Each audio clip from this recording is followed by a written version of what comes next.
তোমাদের সঙ্গে এত কথা শেয়ার করতে চাই বন্ধুরা, এত কথা শেয়ার করতে চাই, কিন্তু সময় বিশেষ শেয়ারটা আমি করতে পারি না, কেন জানি না। কোনো কথাই আমার মুখে তখন আসে না, শুধুই চোখে জল আসে, আর কিছু আসে না। দেখো এইখান দিয়ে আমার নিচেই জালনাতে যত ফুল গাছগুলি থাকতো, তারপরে তুলসী গাছ আছে, সেই আমার পাশের ঘরের বুড়িটা এইখান দিয়ে জলটা ঢালে, আর ঢেলে আমার সমস্ত গাছগুলিকে মেরে দেয়।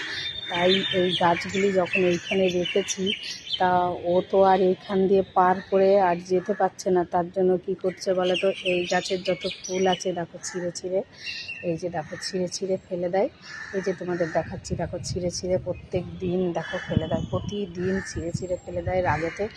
আর এইটা আমি খুঁড়ে ফেরা গাছ লাগিয়েছিলাম, সেই খুঁড়ে ফেরা গাছের অর্ধেক পাতাটা আজকে দেখি একদম পুরো ছিঁড়ে ফেলে দিয়েছে। তা বন্ধুরা, এইগুলি কি ঠিক করে উনি? একদমই ঠিক করে না। কারণ তার জন্য আমি বলতে চাই যে তোমার রাগ আমার উপরে যদিও থাকে, তা তুমি আমাকে বলতে পারো যে তোমার রাগ কিসের। তা উনি সেটা মানে শুনবে না। উনি হলো অবাধ্য মানুষ। ওনাকে কোনো দিন কেউ বোঝাতে পারেনি, ওনার ছেলে বউকেও বোঝাতে পারেনি। ছেলে বউকেই ভালোবাসে না, ছেলে বউকে খেতে দেয় না, ছেলে বউকে মারধর করে। তারপরে থেকে কী বলে তো, এত মারধর করে, তারপরে সেটা নিয়েও অনেক বউটা কান্নাকাটি করে, রাস্তায় গিয়ে বলে।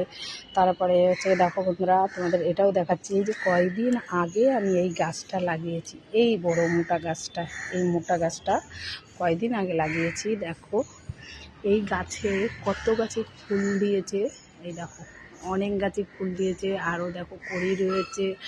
তারপরে কি তোমাদের আগের দিন দেখিয়েছি যে এরকম আমার কুল গাছটা দেখো মরে গেছিলো। এই গাছটা না সরালে তুমি বুঝতে পারবে না। দেখো মরে গেছিলো কুল গাছটা, জানো এই কুল গাছে ফুলও এসেছিলো, ছোট ছোট গুড়ি গুড়ি কুলও এসেছিলো। দেখো তা কুল গাছটা আবার ফিরে আমার সুন্দরভাবে দেখো ডালটা গজিয়েছে। কোন জায়গা থেকে? এই জায়গা থেকে ডালটা গজিয়েছে। দেখো আবার কুল গাছটা দেখে আমি অনেক খুশি হয়ে গেলাম। আর দেখো ফুল গাছটাও যে আমার এত সুন্দর হয়ে গেছে, সেটা দিয়েও আমি অনেক খুশি হয়ে গেলাম। তা দেখো এই যে আমার এই গাছগুলি সত্যিই আমার খুব প্রাণ। আর তাছাড়া দেখো কত গাছে ফুল তুললাম। এই যে দেখো নিজের গাছের ফুল দিয়ে পুজো করতে সত্যিই বন্ধুরা খুব নানান রকমের ফুল দিয়ে পুজো দেবো, এটা হচ্ছে সবথেকে বড় কথা। এই যে তুলে নিয়ে গেলাম, সকালে আমার পুজো হয়ে গেছে যদিও, তা আমি জানি না যে আমার গাছে জবা দিয়েছে। তা ওই জন্য এই যে একটা করি, দেখো এই যে কড়িও নিয়ে যাচ্ছি, কালকে হয়তো ফুটবে, হয়তো আসতে পারবো না, তার জন্য তুলে নিয়ে গেলাম কড়িটাকে। তা তোমাদের কাছে কেমন লাগলো আমার এই ফুলগুলি বলবে কমেন্ট করে, কারণ কতগুলি কড়িও নিয়ে নিয়েছি। দেখো এই যে পিঙ্ক কালারের জবাগুলির কড়িও নিয়ে নিয়েছি 3-4টে।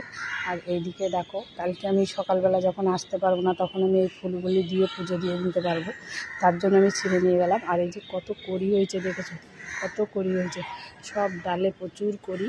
তা ওই জন্য বন্ধুরা আর একটা জিনিস তোমাদের দেখাচ্ছি, বেদানাগুলি তো প্রচুর পরিমাণে হয়েছে, তোমাদের দেখিয়েছি, কিন্তু তাছাড়াও দেখো এই যে বেদানাটা হয়েছে বিশাল বড়, বিশাল বড়। দেখো আমার হাতে দেখলে বুঝবে, এই দেখো দেখেছো কত বড়, দেখতে পাচ্ছ অনেক বড়।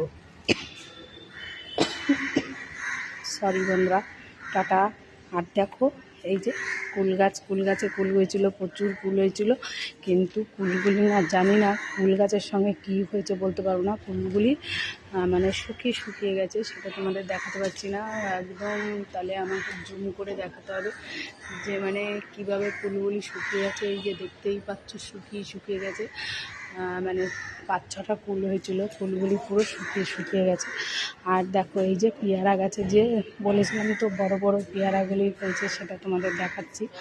পেয়ারাগুলি বেশ বড় হয়ে গেছে, এই দেখো এই যে বেশ বড় হয়ে গেছে পেয়ারাগুলি, এই দেখো বেশ বড় বড় হয়ে গেছে পেয়ারাগুলি, দেখতেই পাচ্ছ। এই যে দেখো বুঝেছ, বড় বড় হয়ে গেছে পেয়ারাগুলি। তা তোমাদের দেখালাম। আর একটা পেয়ারা কোথায় যেন দেখলাম, আসলে পাতার তলায় রয়েছে তো বোঝা বড় মুশকিল। একটা বিশাল বড় হয়ে গেছে পেয়ারা, এই যে এই ডালটাতে, এই যে এই দেখো দেখেছো বড় হয়ে গেছে সব পেয়ারাগুলি, যাই হোক মোটামুটি বড় হয়ে গেছে। অনেক ভালো লাগলো দেখতে। তা তোমাদেরকে কেমন লাগলো একটু কমেন্ট করে জানাইও। Tata, bye bye. ভালো লাগলে লাইক কমেন্ট অবশ্যই করো।